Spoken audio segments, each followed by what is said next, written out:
Hello everyone, welcome to FS platform. Once again I am here with 100 days question challenge. So कल जो हमने questions upload किए थे ये उनके आंसर है, ठीक है। कल वाले क्वेश्चंस का आंसर है ये। आई होप आपने क्वेश्चंस ट्राई किए होंगे और फिर आप इस सॉल्यूशन को देखने के लिए आए हैं, ठीक है। अदरवाइज ये आपके लिए बेनिफिशियल नहीं रहेगा।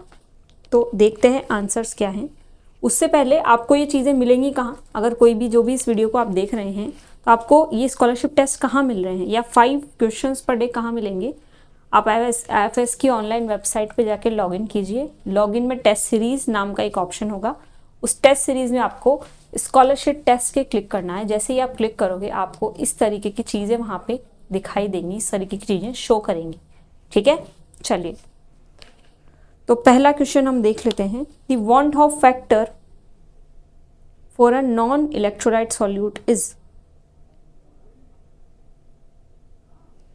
तो नॉन इलेक्ट्रोलाइट सॉल्यूट अगर कोई है तो उसके लिए वॉन्ट ऑफ फैक्टर 1 होता है क्या। जैसे ग्लूकोज, ठीक है। नॉन इलेक्ट्रोलाइट कौन हो गया, NaCl, कैल्शियम क्लोराइड। इनके लिए आई की वैल्यू डिफरेंट होगी। इसके लिए आई 2 होगा, इसके लिए आई 3 होगा। तो नॉन इलेक्ट्रोलाइट जैसे ये हो गया, सुक्रोज हो गया, यूरिया आप ले लो, ये सब क्या हैं, नॉन इलेक्ट्रोलाइट सॉल्यूट्स। इन सब के लिए आपका वॉन्ट ऑफ फैक्टर की वैल्यू 1 आती है, ठीक है। चलिए आगे बढ़ते हैं। Which of the following factors affect the viscosity of a liquid.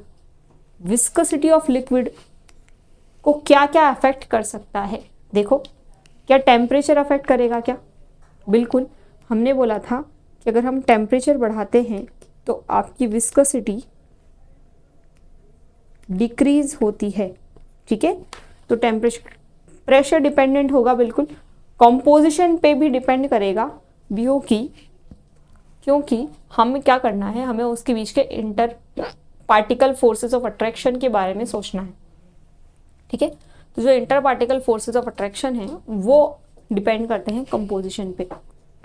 तो कुल मिला के आंसर क्या हो जाएगा, सारे फैक्टर्स आपके विस्कोसिटी को अफेक्ट करने वाले फैक्टर्स हैं, ठीक है। चलिए आगे बढ़ते हैं to the next question. If the molality of a solution is doubled how does the freezing point depression change. क्या बोला है उसने, मोलालिटी को डबल कर रहा है वो, ठीक है। तो M1 अगर M है तो M2 ट्वाइस ऑफ M हो रही है।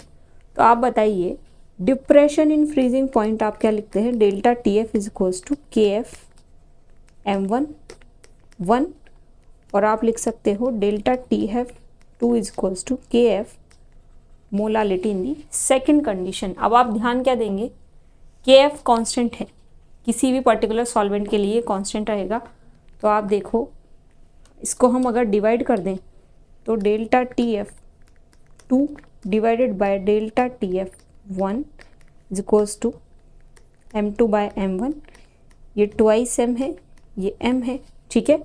तो delta TF 2 will be equal to twice of delta TF 1। मतलब depression in freezing point initial जितना हो रहा था उससे डबल हो जाएगा। सो इट डबल्ड, ठीक है, डबल हो जाता है। अगर हमने मोलालिटी को चेंज किया, क्योंकि आपका डेल्टा TF जो है डायरेक्टली प्रोपोर्शनल है मोलालिटी की पावर 1 के। तो अगर मोलालिटी को मैंने डबल किया, ठीक है, तो आपका डेल्टा TF भी डबल हो जाता है, ठीक। ए ऑप्शन करेक्ट ऑप्शन है। अगला क्वेश्चन देखिए। What is the main cause of the lowering of pressure in a solution. Solution का जो लोअरिंग ऑफ वेपर प्रेशर होता है उसका मेन कॉज क्या है, क्योंकि हमारे पास में नॉन वॉलेटाइल सॉल्यूट प्रेजेंट होते हैं। नॉन वॉलेटाइल सॉल्यूट क्या करते हैं, ये सरफेस को भी कवर करते हैं, ठीक है। तो सरफेस पे केवल सॉल्वेंट मॉलिक्यूल ना होने के साथ आपके सॉल्यूट पार्टिकल भी आ जाते हैं और वो वेपराइज नहीं होंगे क्योंकि वो नॉन वॉलेटाइल हैं। तो वो वेपर प्रेशर को लोअर कर देंगे, ठीक है। ये आपको ध्यान रखना है। अगला question. According to Raoult's law the vapour pressure of a solvent in a solution, ठीक है। सॉल्यूशन में वेपर प्रेशर क्या होगा, equal to the vapour pressure of the pure solvent multiply by the mole fraction of the solvent. तो basically ये बोल रहा है अगर हमने ए बी को मिक्स कर दिया है तो वेपर प्रेशर ऑफ ए जो है ये क्या होगा, P A naught into mole fraction of A. ये है आपका Raoult's law. A option. Independent of mole fraction गलत है, ठीक है, ऐसा नहीं होता है, डिपेंडेंट होता है मोल फ्रैक्शन के भी। जितना मोल फ्रैक्शन ज़्यादा होगा उतना सॉल्वेंट का वेपर प्रेशर कम होगा। Always higher than the vapour pressure of pure solvent गलत।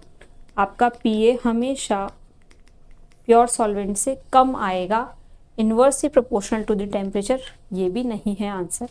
ठीक है, तो ये 5 क्वेश्चन हमने आज सॉल्व किए। सॉल्यूशन चैप्टर के आप basically colligative property based questions हैं। ठीक है, चलिए सो आज के लिए इतना ही। Thank you everyone, thanks for watching. कल मिलते हैं, बाय बाय।